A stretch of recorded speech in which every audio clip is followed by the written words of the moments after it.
Hi everyone, it's Margot. Bonjour tout le monde, c'est Margot. J'espère que vous allez bien. Perso, moi ça va. Du coup, comme vous l'avez vu dans le titre, aujourd'hui, on va parler du drama coréen Extraordinary Attorney Woo. Je pense que vous en avez entendu parler. C'est un peu impossible en fait d'être passé à côté cette année.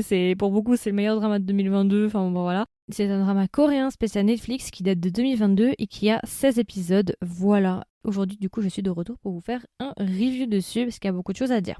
Alors du coup, juste avant qu'on commence, je vais vous donner le casting de Extraordinary Attorney Woo. Je vais vous donner les deux acteurs principaux parce qu'après c'est un peu moins important. Alors en actrice principale, nous avons Park Eun-bin. Voilà, donc si vous me connaissez un petit peu, vous savez que c'est une actrice que j'aime beaucoup. Elle a fait plein de rôles. Moi, je l'ai beaucoup aimée aussi dans Do You Like Brahms. C'est un drama que j'ai fait avec Anouk en 2020, si je ne dis pas bêtises. Et j'ai beaucoup aimé en fait ce drama-là. Elle a aussi fait dans Hot Stuff League, un drama que j'ai beaucoup aimé. Et du coup, Park Eun-bin, elle va jouer le rôle de Woo Young-woo, notre personnage principal. Et ensuite, nous avons Kang Tae-ho. Kang Tae-ho, si vous le connaissez pas. Alors, c'est vrai que moi, avec Kang Tae-ho, ça a été toujours un petit peu compliqué, cet acteur, parce que c'est vrai que j'ai regardé beaucoup de dramas avec lui. Il a fait dans Doom at Your Service, Renon, entre autres, The Tale of Nokdu. Et c'est vrai que jusqu'à présent, je l'ai jamais vraiment apprécié. C'était pas mon acteur préféré.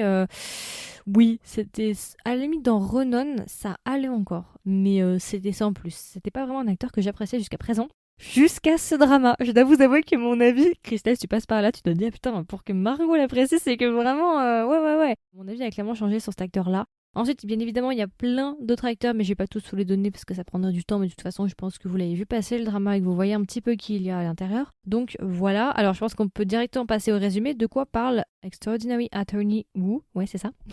D'ailleurs, il y a une différence entre le titre coréen et le titre anglais. Fun fact, pour ceux qui ne parlent pas coréen. 이상한 변호사 오영우. 오영우, c'est son nom. 변호사, ça veut dire avocat. Par contre, 이상한, c'est différent parce que là, ils ont utilisé extraordinary, donc extraordinaire. Sauf que 이상한, ça vient de 이상하다. Et 이상하다, ça veut dire weird, donc bizarre, étrange. Donc c'est assez intéressant déjà qu'il l'a appelé 이상한 변호사 오영우. Pourquoi avoir utilisé 이상한? Parce que 이상한, c'est vrai que c'est un peu strange, bizarre. C'est un peu péjoratif quand même. Donc je sais pas exactement. Est-ce qu'en coréen ça fait moins? Mais quand même 이상하다. Bref, c'était le fun fact pour ceux que ça intéresse. Alors du coup, de quoi parle Extraordinary Attorney Woo? Donc du coup, ça parle de Woo Young-woo. Woo Young-woo est une jeune femme de 27 ans qui est une avocate. Et en fait, on comprend que Woo Young-woo est autiste. Donc il s'appelle ça TSA, d'accord, TSA. Et on comprend dans le drama qu'elle est la première avocate de Corée à être autiste, à pratiquer en tant qu'avocate. Et on comprend aussi que Woo Young-woo, visiblement, est une génie. Elle a un QI de 164. Alors après, les QI de 164, c'est mignon, mais en fait, ça veut rien dire parce que ça dépend quelle échelle ils prennent. C'est parce qu'il existe différentes échelles. Tu as des échelles qui vont jusqu'à 200 ou ce genre de choses. Donc il y a différentes mesures en fait pour le QI. Le chiffre comme ça me donne pas grand chose si j'ai pas derrière le test qui a été fait. Mais on va partir que c'est le test, vous savez, à partir de 130, t'es au-delà de la moyenne et ainsi de suite. On va prendre ce QI-là, même si on n'est pas sûr, mais je pense que c'est ça. Donc oui, 164, c'est effectivement élevé. Et du coup, on va suivre cette jeune avocate qui va justement faire ses premiers pas dans son domaine, en fait, dans le milieu d'avocat. Elle va se faire embaucher dans un cabinet qui s'appelle Hampada. Dans ce domaine-là, il y a deux grandes firmes qui s'opposent. Hampada, qui est celle où travaille Woo Young-woo, et Taesan. Taesan qui est leur concurrent direct. Et voilà. Et justement, on va voir cette jeune femme-là essayer justement de gravir les échelons, de faire sa place aussi en tant qu'avocate. On va traiter justement comment est traité l'autisme dans la société et comment est traité l'autisme aussi dans le milieu du travail et ses relations justement avec ses différents collègues, avec les différentes personnes. Et en fait, on va avoir une petite romance avec notre personnage qui est Lee Juno qui est joué par Kang Tae-ho. Lee Juno, lui, c'est pas un avocat, mais il appartient... alors, c'est un paralégal, je crois, quelque chose comme ça. Il n'est pas avocat, mais il s'occupe de tout ce qui est gérer les conflits, ce genre de choses, avant, je crois, d'arriver justement avec des avocats. Et il va y avoir une petite romance entre les deux. En fait, alors, de temps, on va suivre les cas que justement Ampada, du coup, la firme va prendre, d'accord, le cabinet va prendre. Et de l'autre côté, on va suivre la vie de Woo Young-woo avec ses collègues, avec ses amis, avec justement sa romance. Et aussi, on va la voir gérer les différentes affaires. Ok, c'est à peu près tout, je vais pas vous en dire plus, je ne vais pas vous spoiler de quoi que ce soit. Alors du coup, qu'est-ce que j'ai pensé de Extraordinary Attorney Woo? On va commencer par les points positifs et on terminera par les points négatifs. Première chose, c'est un drama qui est extrêmement bienveillant. On le sent, on le voit. Je me suis renseignée un petit peu aussi sur internet pour savoir un petit peu si la manière dont Park Eun-bin avait portrayé l'autisme, est-ce que c'était assez fidèle, est-ce que les personnes autistes se reconnaissaient un petit peu. Beaucoup de personnes ont dit en fait que c'était vraiment juste et qu'elle avait très très bien portrayé l'autisme et que ce soit justement dans sa manière de s'exprimer, sa manière de se comporter, la manière aussi dont ses doigts bougent. Vous savez, elle a des petites manières avec ses doigts là. Visiblement, tout ça est assez fidèle. Alors après, c'est vrai que c'est compliqué avec un seul personnage de représenter tous les spectres de l'autisme, parce que l'autisme, c'est un grand... Il n'y a pas qu'une seule forme d'autisme, il y en a plein. Donc bien évidemment, c'est compliqué de représenter tout le monde, mais en tout cas, une grande majorité, c'est quand même reconnu partiellement ou totalement, parfois même, dans son personnage. Donc là-dessus, il n'y a rien à dire. J'ai aussi entendu que visiblement, au début, en fait, Park Eun-bin ne voulait pas accepter le rôle. Je crois qu'il était donné de base à IU, parce que IU, c'est un ou yang-woo, IU. Vous entendez la ressemblance? D'après ce que j'ai entendu, ça devait être Ayu, mais Ayu a refusé. Et après, ils ont demandé à Park Eun-bin. Park Eun-bin, au début, elle a refusé parce qu'en fait, elle avait peur de ne pas être à la hauteur. En gros, ça lui faisait beaucoup de responsabilités sur les épaules et elle avait peur de ne pas faire un bon job. Et puis finalement, après quelques temps, elle a décidé justement d'accepter le rôle. D'après ce que j'ai compris, elle s'est accompagnée de spécialistes, donc des professeurs à l'université spécialisés dans l'autisme, pour justement apprendre un maximum d'informations justement sur l'autisme et sur des personnes autistes et essayer justement d'avoir une représentation assez fidèle en fait à la réalité. Beaucoup de personnes se sont reconnues justement en Ou Yang-woo, donc là-dessus en tout cas ça fait vraiment plaisir de voir un drama aussi bienveillant. Donc voilà. Autre point positif, ça fait partie un petit peu de ça, mais c'est aussi un drama qui du coup te parle en fait de l'autisme, parce que ce qu'il faut savoir c'est que visiblement, j'ai vu là, je suis allée chercher un petit peu des articles, visiblement l'autisme est très très très mal accueilli en Corée du Sud. En Corée du Sud, généralement, les personnes autistes ou les personnes avec un handicap, très souvent, en fait, ne sont pas exposées à la société et sont très souvent, en fait, à la maison, dans des écoles spécialisées. Ce qui fait que la population, en fait, ne rentre jamais en contact avec des personnes étant autistes ou avec des personnes ayant un handicap. Et on comprend visiblement qu'en fait, il n'y a que 20% des personnes autistes qui travaillent en Corée du Sud, qui sont dans le milieu du travail. Donc, c'est assez intéressant. Ce qui est bien en fait avec ce drama, c'est que du coup, ça sensibilise un petit peu plus et ça ouvre un petit peu les esprits. Alors après, c'est vrai que c'est un drama du coup qui est spécial Netflix, qui n'est pas... Parce que je crois que de base, c'était un drama qui devait être donné sur une chaîne nationale. Et finalement, après, je crois que c'est Netflix qui l'a récupéré, si je dis pas de bêtises. Donc c'est dommage que ce soit pas sur une chaîne nationale, du coup, ça aurait été mieux pour que tout le monde y ait accès. Mais en tout cas, ce que j'aime bien, c'est que ça ouvre un petit peu les yeux et ça explique la dureté de la réalité, c'est-à-dire que il y a une grande discrimination au sein du travail, c'est très difficile d'avoir un emploi. Donc voilà, j'aime bien le drama, ça sensibilise un petit peu, ça montre un petit peu les problèmes aussi auxquels font face les personnes avec l'autisme dans la société, parce que d'après ce que j'ai compris, la Corée, dans la population, visiblement, il y a beaucoup de cas d'autisme en Corée du Sud, parce que c'est un article Polygon écrit par Geoffrey Bunting. Visiblement, c'est un des pays où il y a le plus, visiblement. Un ratio de 1 pour 38 contre 1% dans la moyenne mondiale, visiblement. Je trouve aussi qu'il est très informatif, il y a beaucoup d'informations assez justes. Il y a plein de termes aussi qui sont expliqués comme écolia, le fait de répéter les mots des personnes. Enfin bref, il y a des trucs vraiment très intéressants, donc vous allez apprendre des choses. J'ai beaucoup aussi aimé l'humour. Pengsu, Christelle, tu passes par là. Pengsu, c'était notre vie, c'était le sang en 2019-2020. C'était grave notre vie, Pengsu. Genre, on aimait trop Pengsu. Alors c'est vrai que maintenant, Pengsu, il a un petit peu baissé, mais en 2019, il était grave populaire. Vraiment, tout le monde parlait de Pengsu. Les personnages secondaires, il y a vraiment une très bonne dynamique, ça fait vraiment famille, même s'il y en a certains qui sont détestables, on en parlera si vous voulez. Mais non, j'ai beaucoup aimé les personnages secondaires, ils sont tous intéressants, ils ont tous leurs pattes, ils ont tous leur identité, ils sont tous adorables. Allez, presque tous. Donc j'ai bien aimé la petite famille, un petit peu de Hampada et tout, c'est pas mal. Ils ont réussi en 16 épisodes à nous créer une petite famille, et ça fait plaisir. Ensuite, je voulais parler aussi d'un acteur que j'ai adoré et je m'attendais pas à le voir. Et si vous me connaissez, vous savez que c'est ma sucrète, mais cet acteur, je l'aime trop. C'est Gu Gyo-hwan. Alors cette année, c'était vraiment son année parce qu'il a gagné 2 fois le prix du meilleur acteur rookie. Il a gagné au Baeksang le prix du meilleur acteur novice. Et il a gagné au Blue Dragons. Encore une fois, il a raflé 2 fois le prix. Je suis grave contente pour lui, c'est vraiment un acteur que j'adore. Gu Gyo-hwan, si vous le connaissez pas, il a joué dans DP. Parmi les 2 acteurs principaux, donc il y a Jang In et lui. Et il a aussi joué dans Monstrous, il a fait beaucoup de rôles, Gu Gyo-hwan, et Gu Gyo-hwan va apparaître, alors je sais plus quel épisode c'est épisode 9. J'adore cet acteur, vraiment, j'adore, je sais pas pourquoi, mais j'adore cet acteur. Il y a un truc, il y a un feeling, j'aime beaucoup cet acteur, donc j'étais grave contente de le voir, gros point positif. Ensuite, en fait, pourquoi les gens ont regardé le drama majoritairement quand même, c'est pour le couple, on va pas se mentir, le couple est quand même dingue, c'est vraiment un super couple, ça fonctionne, ils sont beaux, c'est un couple assez mignon, innocent, romantique, enfin voilà. Et beaucoup de gens justement pleurent le fait que il part en service militaire parce qu'en fait, ça va m'amener sur autre chose. Il devrait y avoir une saison 2 de Extraordinary Attorney Woo. Et le problème, c'est que comme il est pas là, il y aura pas de saison 2 tant qu'il n'est pas là. Donc il va falloir attendre. J'ai un peu le seum, mais il va falloir attendre. Et d'ailleurs, pour ceux qui s'intéressent et qui l'ont pas encore vu, si jamais ce n'est pas un sad ending, parce que je pense qu'il y en a certains qui avaient peur peut-être que ce soit un sad ending, c'est un happy ending pour la saison 1. Voilà, pour ceux que ça intéresse.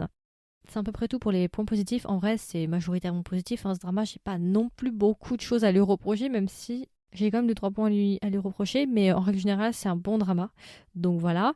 Alors, mes points négatifs par rapport au drama. Mon plus grand point négatif, les cas qui sont utilisés dans le drama sont majoritairement chiants. Voilà, je l'ai dit, excusez-moi, mais c'est vrai que les cas qui ont été choisis pour la majorité, ce sont souvent des cas de litige, c'est des cas civils. Très souvent, il n'y a pas vraiment de pénal.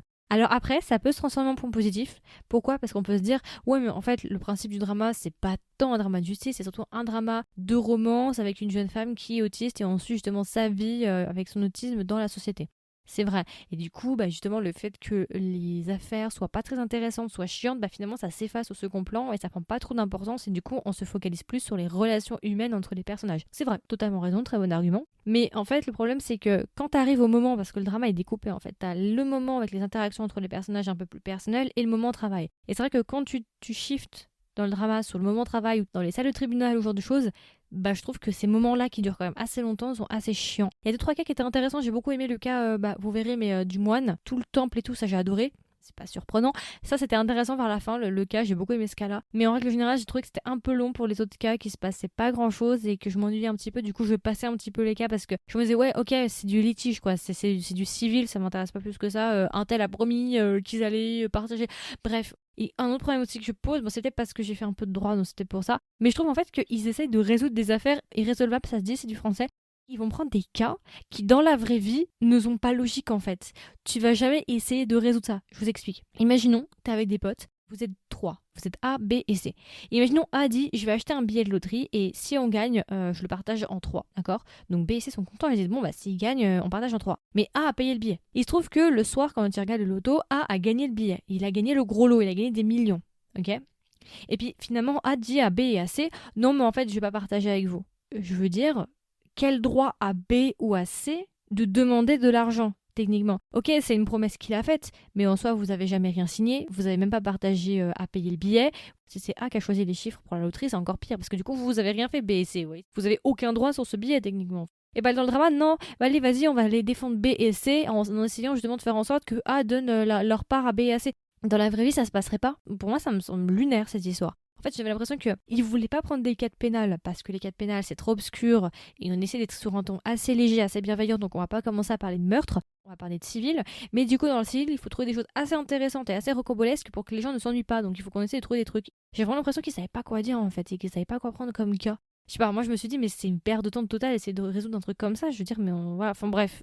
J'ai trouvé aussi que c'était pas très logique les cas qu'ils vont résoudre parce que c'est censé être une très très grande firme en mode vous voyez les buildings à Gangnam, vous voyez ces grands buildings là, les trucs vraiment voilà, c'est attends, on va pas se mentir, les avocats dans ce genre d'endroit, ils vont pas commencer à faire les samaritains à te résoudre des cas pour quelques milliers d'euros.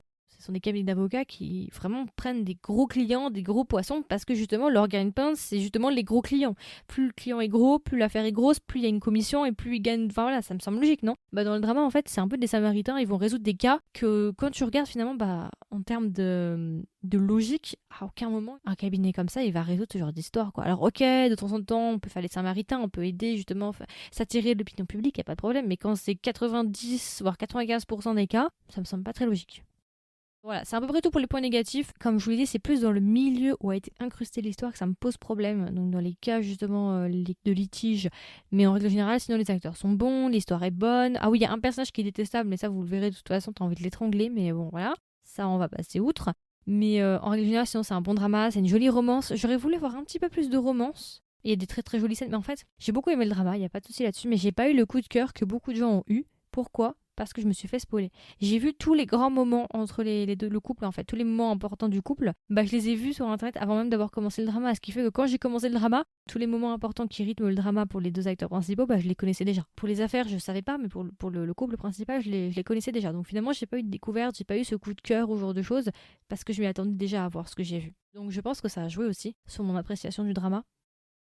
Et du coup, si je devais recommander le drama à un ami ou une amie, qu'est-ce que je lui dirais? Et est-ce que même je recommanderais le drama? Alors oui, bien sûr, je le recommande. Vraiment, c'était un bon drama. Pour beaucoup, c'est le meilleur drama de 2022, je le comprends totalement. Alors moi, ça n'a pas été le coup de cœur de ma life, même si je dois avouer que le drama, je l'ai fini en moins de 2 jours. Je voulais vraiment savoir ce qui allait se passer. J'étais vraiment dans l'histoire, paradoxalement, mais une fois que je l'ai terminé, je sens pas de vide en fait. C'était, je sais pas comment expliquer. Mais beaucoup de gens, en tout cas, ont dit que c'était leur coup de cœur de leur vie, meilleur drama de 2022, et je comprends totalement. Il y a clairement matière à ce que ce soit un des meilleurs dramas de 2022. Donc oui, je le recommanderais. Pourquoi? Pour le couple, on va pas se mentir, c'est quand même le truc principal du drama. Si vous aimez bien les couples un peu romantiques, innocents, Vraiment doux, bienveillant, avec un gars vraiment adorable, les genres de choses, vous allez adorer le drama. C'est vraiment de la romance, genre pur sucre, c'est du miel, si vous voulez. Si vous aimez bien tout ce qui est attrait à l'autisme, si vous vous intéressez à ce thème-là, si vous voulez en savoir un petit peu plus, ou ce genre de choses, je vous le recommande. Si vous aimez l'actrice Park Eun-bin, vous allez aimer son jeu, son rôle, parce que vraiment elle joue très très bien. C'est une actrice extrêmement talentueuse. Je l'ai pas trop dit avant, mais elle est vraiment talentueuse. Elle l'a prouvé à plusieurs reprises, mais c'est vraiment une très très bonne actrice. Pour l'humour, franchement, ils m'ont fait trop rire. Et genre le truc de waouh waouh. La Wawa Mission, non, c'est trop drôle. Vraiment, ils m'ont fait beaucoup rire. Il y a vraiment des trucs hilarants. J'ai vraiment tapé des grosses barres sur Pengsu aussi. Énorme. Et je le recommanderais aussi pour Gu Gyo-han, qui est un de mes acteurs préférés. Vous l'avez compris maintenant. Grave contente de l'avoir revu. Il est trop barré, ce gars. J'aime trop. Il joue souvent des personnages un peu décalés. Et du coup, si je devais donner une note à Extraordinary Attorney Woo, combien est-ce que je lui mettrais? Je lui mettrais 16,5 sur 20. C'était un bon drama. J'ai hâte de voir la saison 2, à vrai dire, parce que j'aurais voulu voir plus de romance. Parce que je trouve quand même que, comme je l'ai dit, les affaires, les cas prenaient un petit peu. Enfin, il y avait des moments de latence, c'était un peu lent, les affaires, à certains moments, et ça m'intéressait un petit peu moins. Donc, j'ai vraiment envie d'en voir plus, mais le problème, c'est qu'il faut attendre 2024. Donc, je pense que cet épisode sortira avant que la saison 2 sorte, hein, vous inquiétez pas. Mais j'ai vraiment hâte que Kang Teo finisse son service militaire assez rapidos. J'aurais jamais cru dire ça encore un an auparavant, hein. Je dois vous avouer qu'il y a eu une énorme évolution sur Kang Teo, parce que vraiment, voilà, c'est ce rôle vraiment qui me l'a fait apprécier. Donc voilà, c'est à peu près tout. J'espère que ça vous a plu, j'espère que ça vous a intéressé. Comme toujours, n'hésitez pas à me donner vos retours. Qu'est-ce que vous avez pensé du drama? Est-ce que vous l'avez aimé? Est-ce que vous l'avez pas aimé? Dans le cas où vous ne l'avez pas encore vu, est-ce que vous comptez le regarder? Clairement, allez le voir, je pense que vous allez aimer. Comme d'habitude, il y aura une section commentaires en dessous de cet épisode-là si vous l'écoutez sur Spotify. Et puis voilà, écoutez, je vous souhaite une agréable journée ou une agréable soirée et je vous dis à la prochaine. Bye bye!